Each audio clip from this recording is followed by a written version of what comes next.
Hello everybody, welcome back for another video. Hope you're all doing well and that you're all having a great day. This video was requested by someone a couple of days ago and I'm just getting around to doing it right now. There are a lot of people who are actually looking to get into the cryptocurrency space. They may find it a bit confusing, so this is going to be a baseline beginner video for those who have not entered the market yet or are looking to get into it or potentially interested in what cryptocurrency could bring to them monetarily.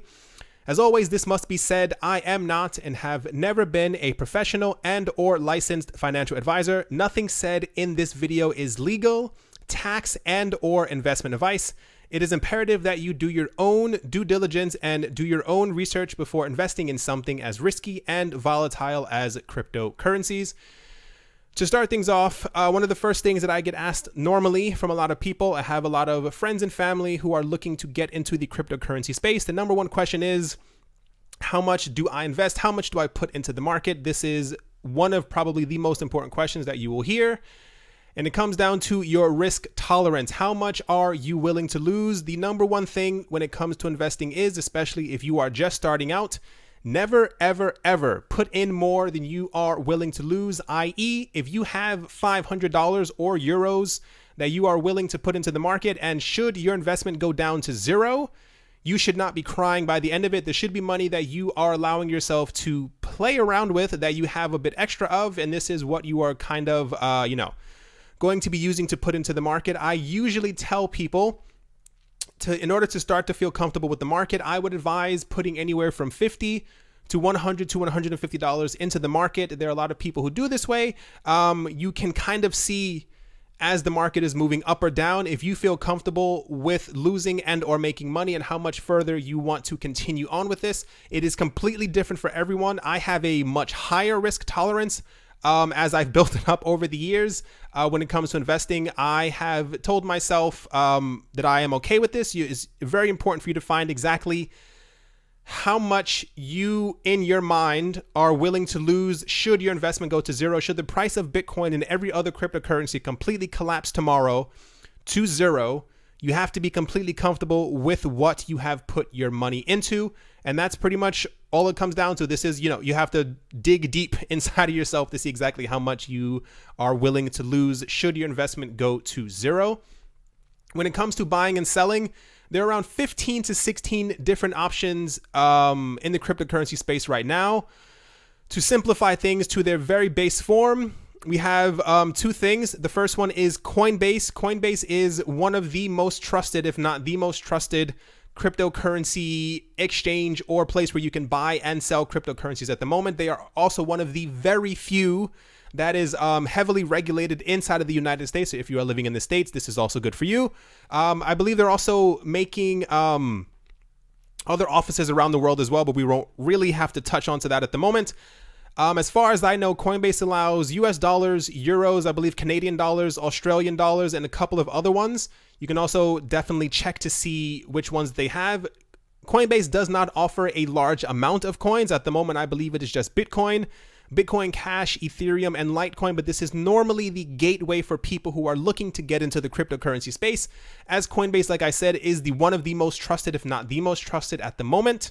People tend to buy their first coin from Coinbase, and then one of the other most trusted exchanges that we have in the cryptocurrency space right now is actually the largest exchange. It's called Binance, Binance. Make sure that you are actually using the real Binance website when you are trying to swap your coins. Binance is important because they offer a large amount of different cryptocurrencies that you can swap back and forth in between, whereas Coinbase only has a few of them. This is typically the place where you start off, and then from there you are actually able to transfer your coins into Binance, and then you will have access to all of these coins that are over here, depending on which coins you feel like you want to buy or that you feel like you should have. For those who are interested in using Binance or Coinbase, there are links in the description below for you to be able to sign up to these websites with ease. I use Binance and Coinbase. Both of them are fantastic. I would not have suggested them otherwise to anyone if I had not been using them myself. I have been on Coinbase for quite some time and on Binance, I believe, since they launched some time last summer. Another important question for beginners is always which coins do I invest in? This also has to definitely do with your level of risk tolerance. In that, do you want to put your money into the riskier coins or the coins that are the most stable? At the moment in the cryptocurrency market, we have, I don't know if you have ever heard of the phrase blue chip stocks. These are stocks that tend to be, the strongest, the most well-known companies that have been around for the longest, and they have a relatively clean track record in that they have, people continue to invest in them as, time goes on because they are trusted and true. Cryptocurrencies have only been around for around 9 years. This is how old that Bitcoin is at the moment. And at the moment, you can see the market comprises of around 1,600 different coins.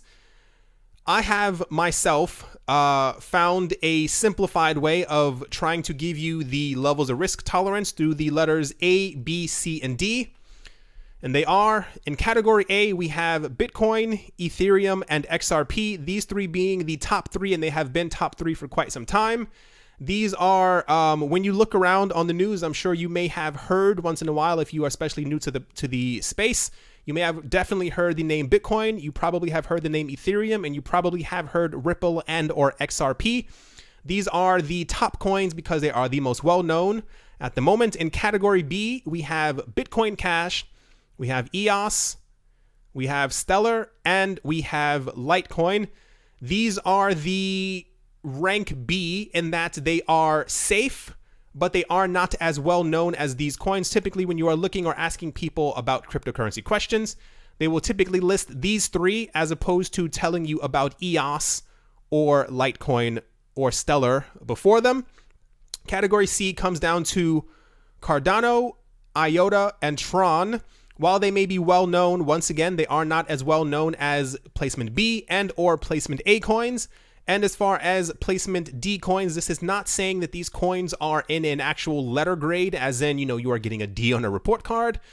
It's just the level of risk of you putting your money inside of them. In rank D, we have Ethereum Classic, we have NEM, we have Monero, Dash.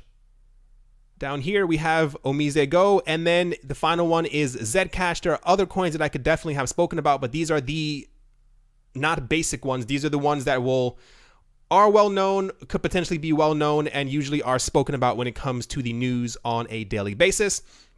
If you are looking for something that is, there is nothing stable about the cryptocurrency market at all. Let me be extremely clear with that. You can see the prices bumping up and down. This is just how the cryptocurrency market is. This is why a lot of people love it, because of the volatility. I'm sure that's for another video to explain why people love the volatility.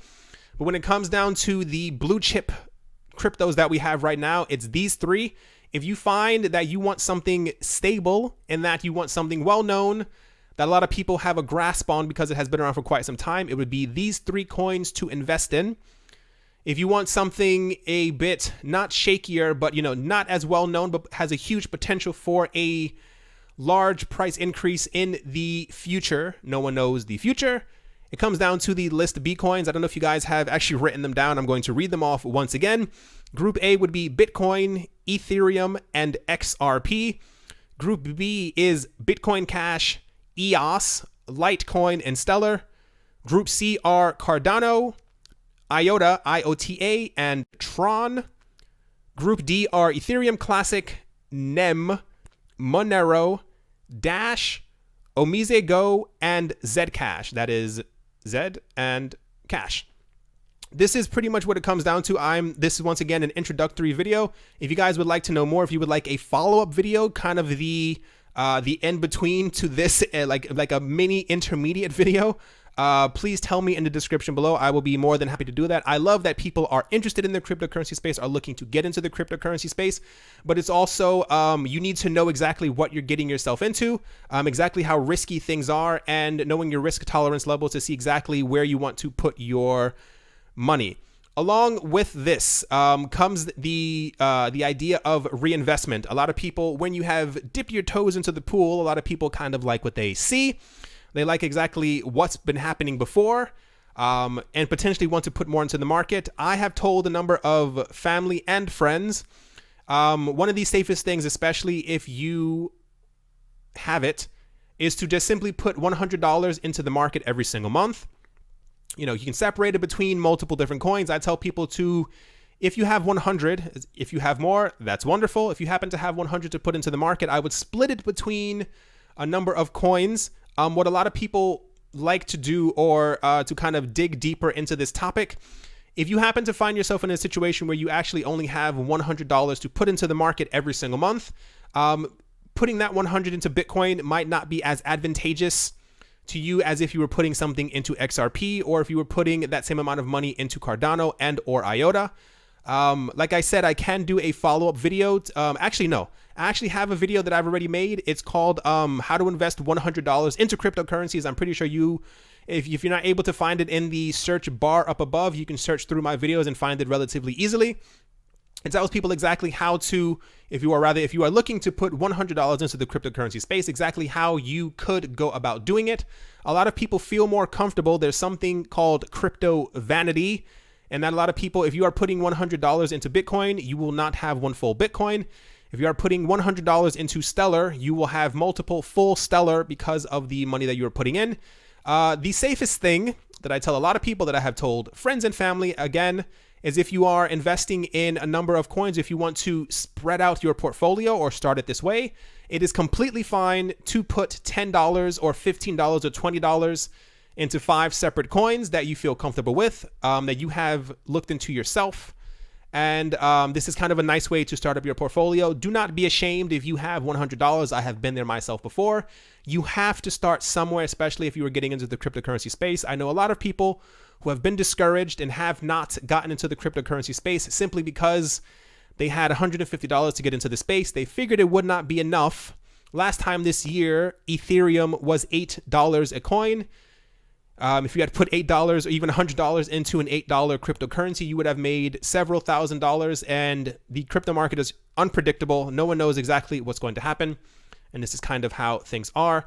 The last thing to go into is what I always say. It is very important. I know it sounds like I am babying a lot of people, but you have to do your own research when it comes to cryptocurrencies. Anything that you are doing, anything you are interested in, it is imperative that you read up on what you are trying to put your money into, especially if you are finding yourself in the situation where you are going to put in $1,500 into the cryptocurrency market.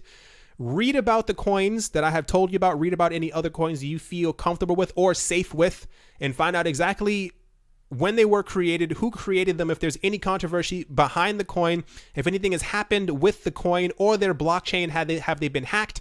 Have they had any major controversy that could affect the price of the coin going forward, especially if this affects your money? Always do your own research. I tell this to everyone, not just to beginners, because sometimes we do forget. You will not regret it down the line, especially when you find other people who are also looking to get into the cryptocurrency space. You'll then be able to tell them exactly what you've put your money into, and you'll be able to tell them the future of Bitcoin or Ethereum or XRP or Bitcoin Cash, and you'll be able to enlighten them as well to help them get into the cryptocurrency space. Like I said, this is a beginner level video. Definitely, if you are trying to get into the space, I would recommend Coinbase. I would definitely recommend Binance, as I use both of them. Yeah, I think that's pretty much all that has to be said. No real need to drag it on anymore. I hope you guys enjoyed. If you are new to this space, welcome. I hope you guys have a great day, morning, afternoon, and or evening. Thank you once again for all the support. Thank you for watching and or listening, depending on how you got this information. And I will talk to you all soon. See you.